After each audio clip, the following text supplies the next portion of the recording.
I opened my banking app and almost dropped my phone. Our joint savings account showed $214.33. The day before, it held $43,000. Then my husband texted, "Took what's mine. You'll figure it out. You always do. Nicolette and I need a fresh start." 30 seconds later came the second message. "Don't make this ugly. Just sign the papers when they come." He thought he had taken everything. He had no idea I'd been building a fortune he never knew existed. One candle at a time. My name is Whitley. I'm 36 years old. I work as a records clerk at the county courthouse. I file documents, maintain archives, process public records requests, and keep paper trails alive for people who only notice records when they suddenly need them.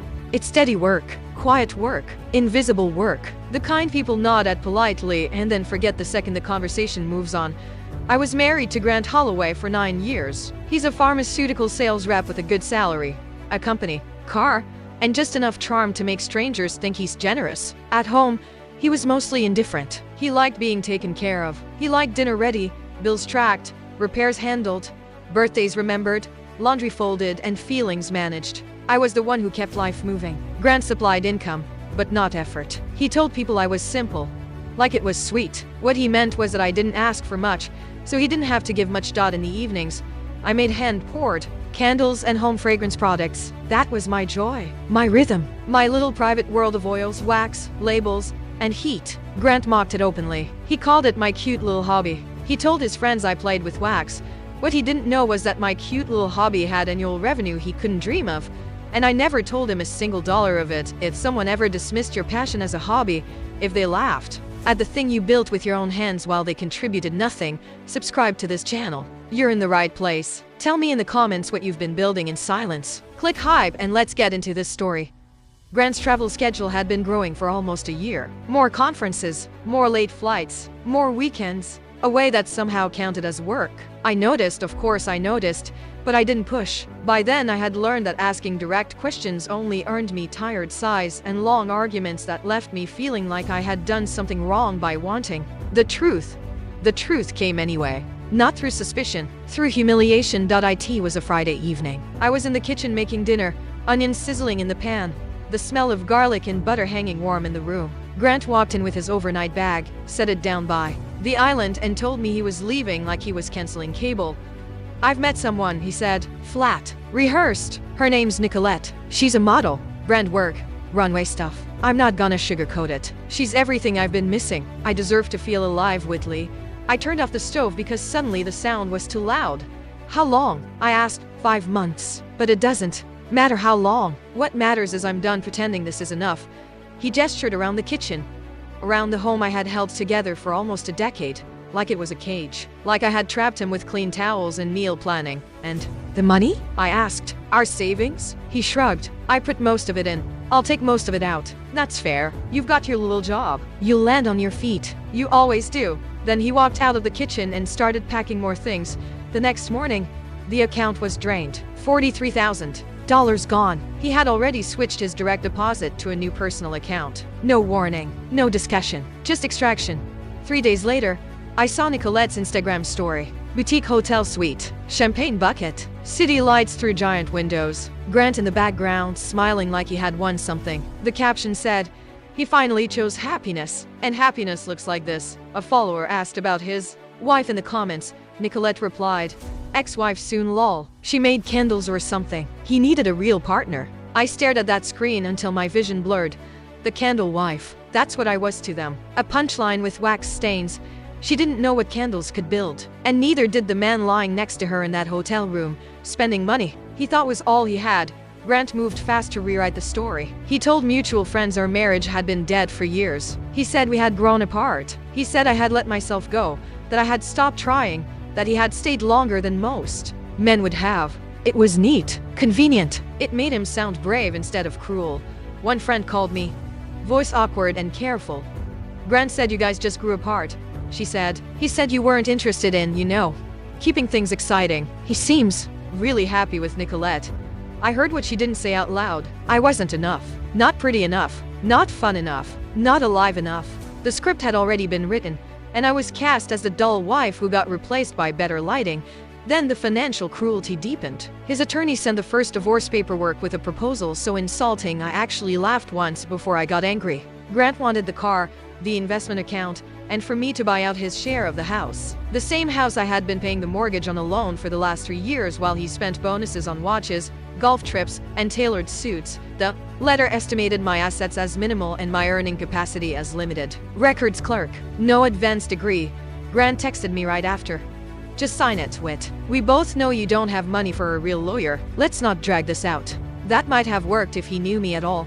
Then Nicolette took things public. She started posting their couple life like it was a campaign. Gym videos, matching outfits, fancy dinners. She tagged people I used to know. She started a TikTok series called Chose Me Era with little digs about being the upgrade. Then one day she filmed inside my kitchen. My kitchen. Grant still had a key and had brought her there before our divorce was even final. In the video she picked up one of my candles, smelled it with a mocking smile, and said, "Cute hobby, but I'm more of a diptyque girl." 200,000 people watched that video. I watched it once. Then I closed the app. I did not respond online. I did not beg. I did not explain. I opened my second laptop instead. The one Grant had ignored for years because it never looked interesting to him, and logged into a dashboard he had never seen. Revenue, orders, fulfillment metrics, wholesale inquiries. I scrolled through numbers that would have made his jaw lock. Then I picked up my phone and called an attorney. He told me to sign because I couldn't afford a real lawyer. He had no idea I could afford 3, and the one I hired was about to make his fair proposal look like a joke, what Grant never took seriously. What he walked past every night without a second glance was the thing that made me more financially independent than he had ever been. 4 years earlier, I started selling my hand-poured candles and home fragrances online under the name Amber and Thread. At first it was a small anonymous Etsy shop, then a website, then repeat customers, then wholesale inquiries. I kept my real name off the brand. No face, no personal story, just product, quality and consistency. Amber and Thread grew quietly into a 6-figure home fragrance business. Annual revenue past $340,000. I ran every part of it myself. Product development, pouring, packing, customer service, brand photography, inventory, vendor relationships, everything. I worked from a rented studio space Grant thought was a craft room I shared with a friend. The brand had been featured in 3 national gift guides. A major home goods retailer had recently approached me about a wholesale partnership. Every dollar went into a separate business account Grant never knew existed. I filed my business taxes independently. Every cent was legal, documented, and mine. The funniest part was this. In the background of several of Nicolette's Instagram posts, I could see Amber and Thread candles on her shelf. She was a customer. She had probably burned my candles while mocking me. He mocked my wax. She mocked my candles on camera. But my cute little hobby had earned more last year than Grant's entire salary. And not one person in that hotel room had a clue. They were about to find out in the worst possible setting. Across a table from my attorney. The first person I called after Grant drained the account was Deandra. We've been best friends since 7th grade. She's a paralegal, sharp-tongued, loyal, and one of the only people who never bought Grant's polished act. When I told her what happened, she didn't waste a second on comfort voice. He took $43,000 and ran off with an Instagram model. Girl, we're not crying, we're strategizing. That was exactly what I needed. Deandra helped me find Lauren Park, a family law attorney with a reputation for being calm, expensive, and devastating. The kind of lawyer men like Grant underestimate until it's too late. She also helped me organize all my Amber and Thread records into something airtight. Profit and loss statements, tax filings, business registration, account statements. Clean, clear, undeniable. Her best advice came while we sat on my living room floor surrounded by folders. Don't reveal a thing until you're sitting across from him in that lawyer's office. Let him think you're broke. Let him think he won. Then drop every receipt on that table and watch his face melt. Meanwhile, Grant kept acting like the ending was already written. He filed his financial discal. Let's just get this done, he said to his lawyer, loud enough for all of us to hear. She doesn't have anything to fight over. Lauren Park didn't react. She opened my file and began with numbers. First, she presented proof that Grant had drained the joint savings account unilaterally. Dissipation of marital assets, bank records, transfer records, dates, amounts. She requested full reimbursement. Grant shifted in his chair. His attorney started writing fast. Second, Lauren laid out evidence of the affair. Hotel receipts, credit card charges, Nicolette's own social posts placing them together during the marriage. In our state, infidelity could affect equitable distribution. When marital funds had been used, Grant's face tightened. That's my personal life. It's not relevant. Lauren looked up once. It is when marital funds financed it, which they did, repeatedly. Then she placed the thickest folder on the table, amber and thread, business registration, 4 years of tax returns, revenue statements, the wholesale offer, account summaries, growth projections, clean tabs, clear labels.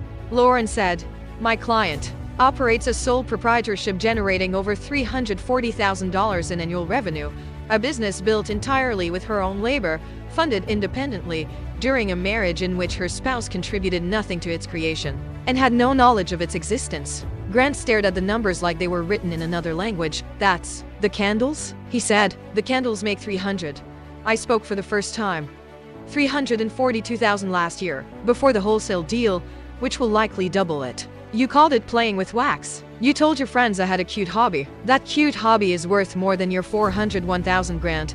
He turned to his attorney with real panic on his face now, the kind that strips a person down to what they are. Wait, he said, voice cracking a little. "Maybe we don't need to do this. Maybe we can talk. I made a mistake."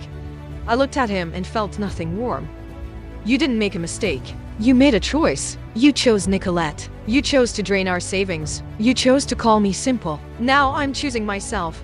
And I'm choosing these terms." Lauren slid the revised settlement across the table. It was clean, comprehensive, brutal to his position. I stood up, gathered my bag, and said, "You said I'd figure it out. You were right. I figured out everything, including what I'm worth without you." 4 months later, the divorce was final. I got full reimbursement for the money Grant drained, kept the house outright, and retained complete ownership of Ember and Thread as a non-marital asset. All documented, all confirmed. Then the layoffs hit. Grant lost his job. Nicolette stayed just long enough to notice the money had changed. Then she posted some vague line about outgrowing situations and unfollowed him everywhere. Grant called me twice. The first call was angry. The second was desperate. "I was wrong," he said. "I miss what we had. Can we try again?" I listened. Then I said, "What you miss is stability. You don't miss me. You never saw me." And I hung up. Ember and Thread launched its wholesale line in 74 retail locations. A business magazine ran a feature on me called The Anonymous Brand that became a national name. Deandra framed the article and hung it in my new studio, which is twice the size of the old one. Now I pour candles every morning before sunrise. The wax smells like cedar and freedom. He left me for a model and called it an upgrade. But models are for display. I was built to last, and everything I touched turned into something he couldn't afford to lose if someone ever walked away from you for something shinier. If they left you feeling like you weren't enough and then came crawling back when they realized what they lost. I want to hear your story. You weren't the problem. You were the prize they were too foolish to recognize. Subscribe and tell me about it in the comments. Your comeback matters. Click hype to help the story reach others who need it. Thank you for watching. If my story touched you, a like would mean the world to me. To help others find the story, especially anyone who's been left behind and is still building their way back, click hype. I always read the comments, so feel free to share a piece of your story with us. You never know who needs to hear it today.